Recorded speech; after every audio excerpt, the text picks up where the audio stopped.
बिस्मिल्लाहिर्रहमानिर्रहीम।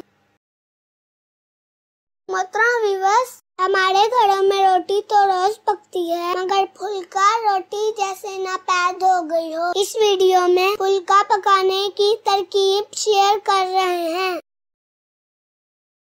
आटे का पेड़ा बना के 1 से 1.5 मिनट के लिए यूं ही छोड़ देना है।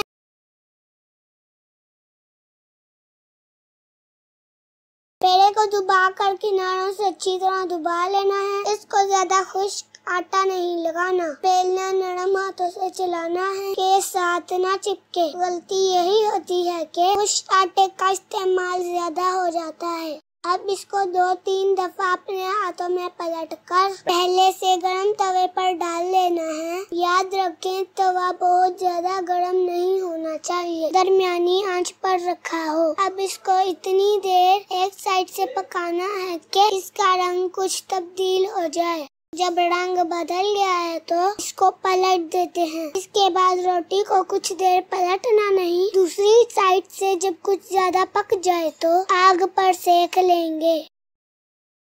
अब रोटी तकरीबन आधी पक चुकी है। इसको आग पर सेक लेते हैं। उसी साइड को पहले सेकना है जो ज्यादा पकी हुई हो।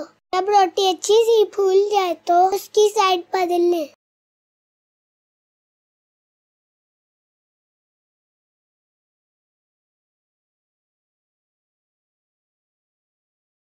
आखिर में रोटी की साइड को तवे पर कुछ देर रखें तो बहुत खूबसूरत रोटी बन जाएगी। ये लें, बेहतरीन फुल्का चपाती तैयार हो गई है।